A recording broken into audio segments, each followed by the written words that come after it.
Good morning, YouTube. This is your girl, Miss Cherry Girl.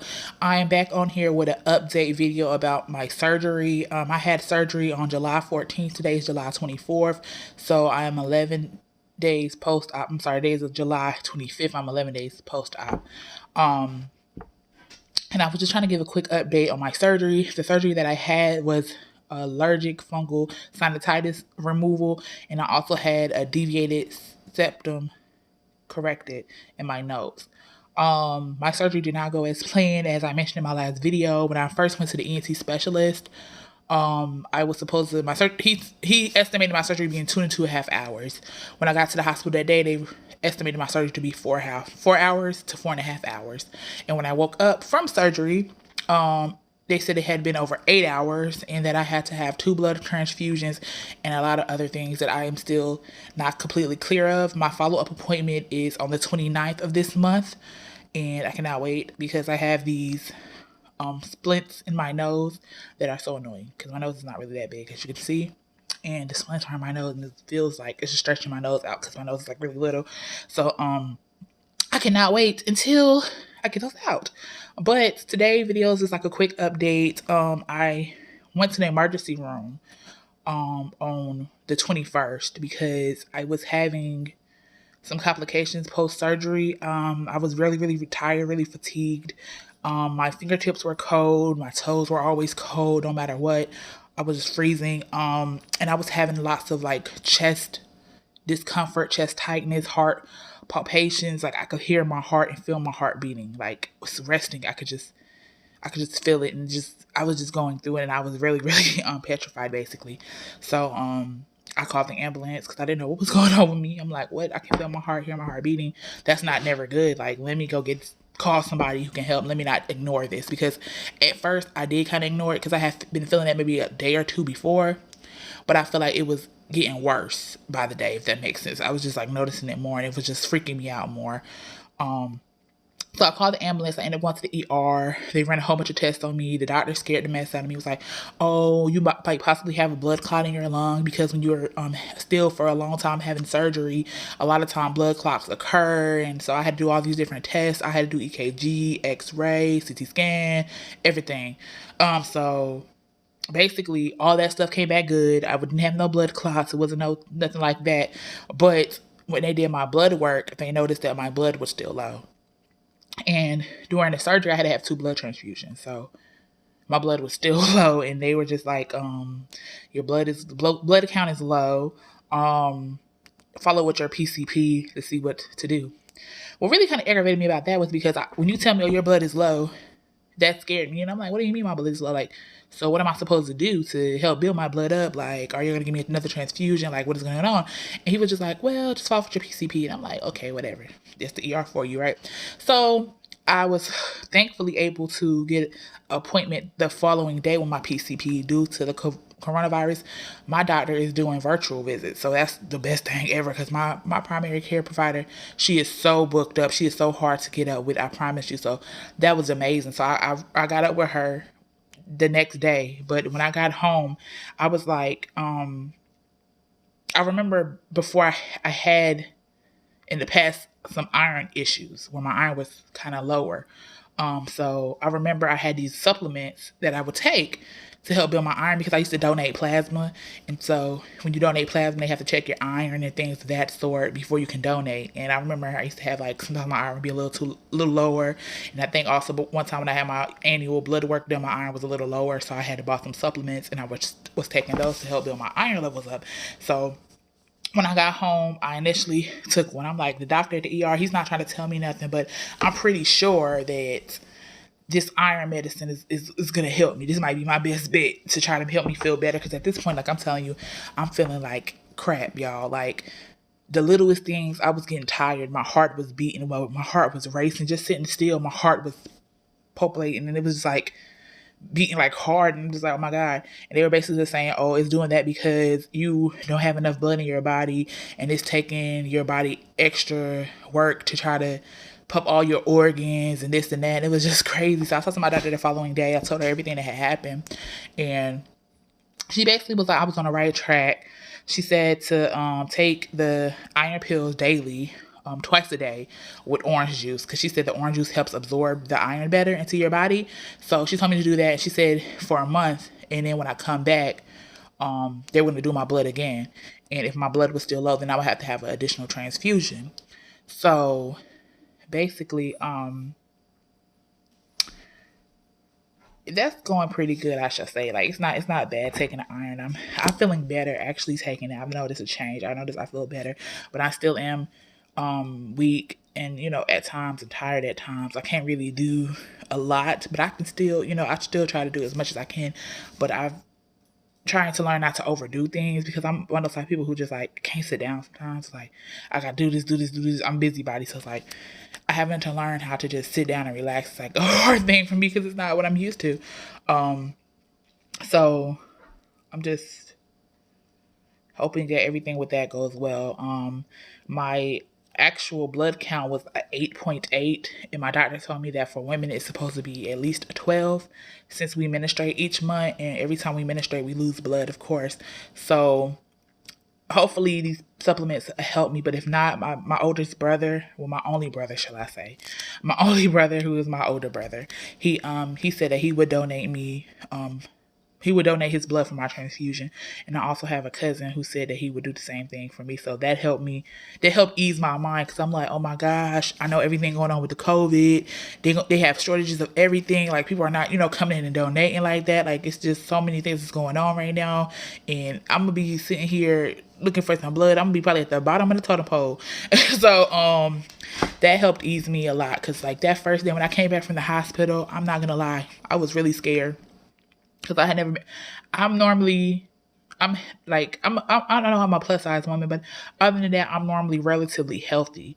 So I had never felt how I was feeling before. And I had never felt like that for an extended period of time either. You might have those days when you just feel, I don't feel good today. But it was like, I was not feeling good that day, next day. Like, it was just like super, super scary for me. And I was feeling really, really weak. And I was just feeling like tired. And I was just like, I was not feeling myself at all. So I was really, really scared. I was just very emotional. I'm praying a lot, of course, to God, because I believe in God. Praying to Him, and just trying to stay positive. Just doing everything I was supposed to be doing. Continuously taking my medications. I'm still on all the medications that I spoke on in my last videos. I take the steroid every day. I take the antibiotic every day. I'm taking the Tylenol sinuses, or the 500 milligram Tylenols for like pain and sinus headache and all that other stuff. And just some other little medications that I take, like vitamins and things of that sort, to just help me feel good or whatever. So that's the update about that. As far as my nose goes, I haven't had any drainage since maybe day 3 or 4. The only time I might have a little bit of post drainage is after I do my nasal irrigation. The nasal irrigation has been going really, really well. It's been less and less gunk coming out every time that I have been doing it since I'm getting everything cleared out of there post surgery. I do it, of course, 3 times a day, and I just normally do it when I wake up in the morning, around lunchtime, and then around nighttime. And sometimes if I feel like my nasal passage is a little extra dry, I might do it one more time before bedtime. But other than that, everything has been pretty well. I haven't really had any issues as far as my nose goes. There hasn't been like no excess bleeding or nothing like that, no excess discharge or nothing extra like that. I feel like everything with that is going very well. So I'm just can't wait for that. And I'm just looking at my face right now. I'm sorry, y'all. But it's like my nose is feeling really, really bad because of, I guess, just stretching that they had to do to get those things in my nose. And my nose is like literally like this big. It's tiny. So it's like my nose is just like, it's peeling. And I can't wait until I get these splints out of my nose so that I can, well, I can't wait till I can touch my nose. I don't know, because I know probably if I get the splints out, I'll probably still don't touch it, But I'm bad for stuff like that, because I can't wait till I can exfoliate my nose. That's what I'm looking at. Like, oh my God, I gotta get this dead skin off. This looks disgusting. But it's peeling off by itself, but still, I'm just trying to get my face and stuff together, y'all. But yeah, this is day 11 post surgery. And every day, like I said, is getting better. My surgery was different than others, of course, because I had those complications. But as far as the surgery itself, it was not bad. Like, I have not been in this pain like I would think, oh, you're gonna be in pain. It's like it's bearable. It really is. It's not even that bad at all. The only thing I can say, like, every once in a while, I mean, probably every day. I ain't gonna lie. Maybe every day, twice a day, a couple of days. I might have a headache, like a little sinus headache. It's like up in here in your forehead. And but other than that, I take the Tylenol and I just chill it out. It helps a lot. For me, the light irritates me a lot, so I cut the lights off and just be chilling, laying low, listen to my music, vibing out. It helps with the headaches if you close your eyes, just try to relax. Really, it's about relaxing. And it helps me feel better. So, I hope these videos are helping somebody, because I know me, when I'm looking for a video about this nasal surgery and all this, I couldn't find anything really, and I'm like, everything is from 4, 5, 7, 8 years ago. Like, who had this recently? Like, I need some answers. But everything is going pretty good. Though, other than that, like I said, I just need to get my blood count up. And I'm gonna keep just doing what I'm supposed to do my nasal irrigation. I have my follow appointment on the 29th, which is next Wednesday. And hopefully they take the splints out. Hopefully they tell me everything is good. Hopefully they tell me some details about everything that happened, because I wanted to share that with y'all, because I need to know myself. So when I figure this stuff out, I'm gonna make another video on the 29th, because that's best. Hold on, let me not, don't hold me to that. It could be the 30th, because on the 29th I might be too busy, whatever. But I'm gonna make a video next week. Well, not next week, this week. It's in a few days. I don't know why. See, stuff has been going so crazy. I've been in the house too long that I don't even know what day is. Today is Monday, and I'm thinking today is Saturday. I'm tripping. I don't even know what day is. Today is Saturday. So the 29th, like I said, is next Wednesday. I got that right. It's next Wednesday. So these days is going together, y'all. I'm sorry. Please forgive me, because it's like I've been in the house. I've been laying down, sleep, doing stuff that I'm not usually doing. I'm always out and about, so I don't even know what today is. Today is a Saturday. I'm thinking today is a Monday, but it's a Saturday. So come Wednesday, I'm making another video, Wednesday or Thursday. Don't hold me to it.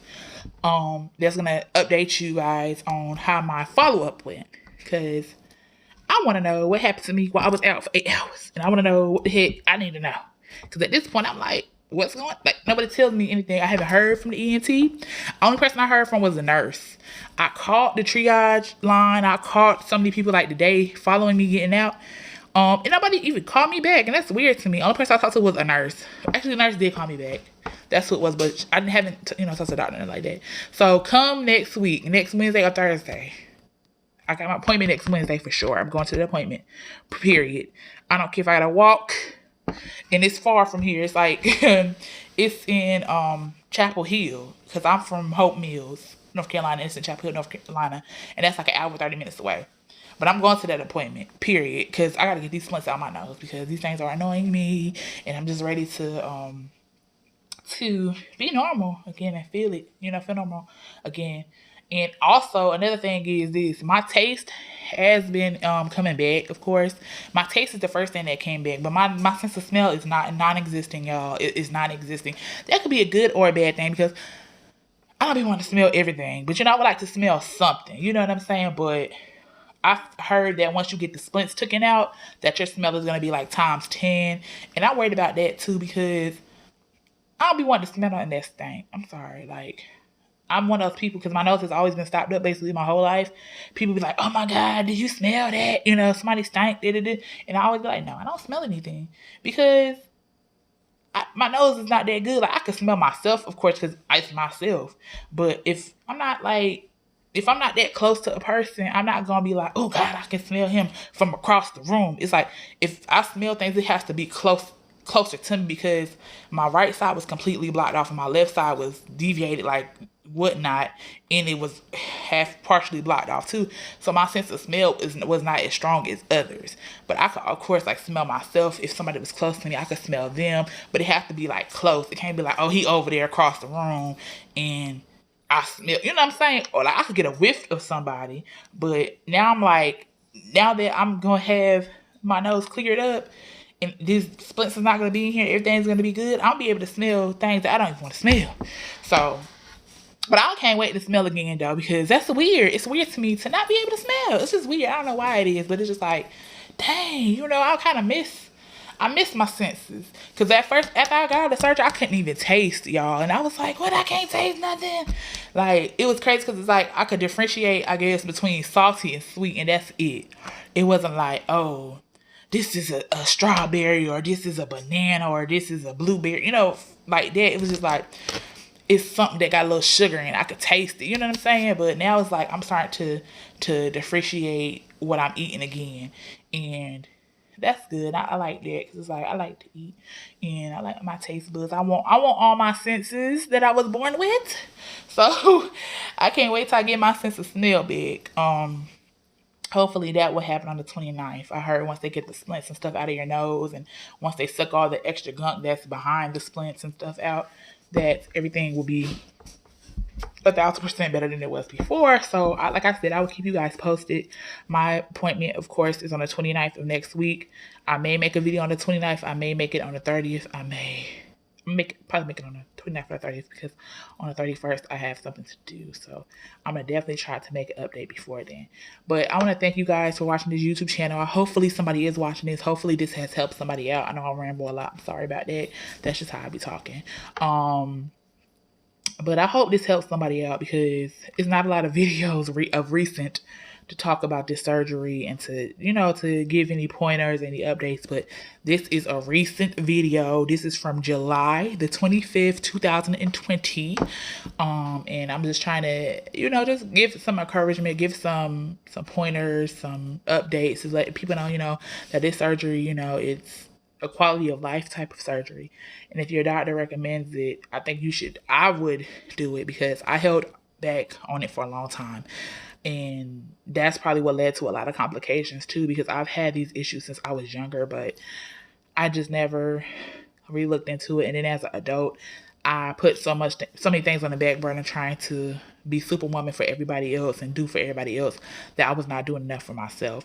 And, as women, we just tend to do that. That's just how we are. But I'm glad that I did go ahead and get this surgery done and that I'm having a good recovery and that despite the complications that I'm still healthy and I'm still alive. And I thank God for that. And I thank my family and my friends for that who have been checking up on me and making sure I'm good, who's been bringing me things. And I think my mother, my niece has been here with me. She's an angel. I just thank everybody who's been checking on me and keeping me uplifted. And I thank God because without him, I would not be here. And I'm so thankful just for every blessing that I have. And I'm just hoping that me sharing this journey with you guys can help you guys to just, get the surgery and to know that you can recover from it, that everything will be fine. Thank you so much for watching my video. You have a wonderful day.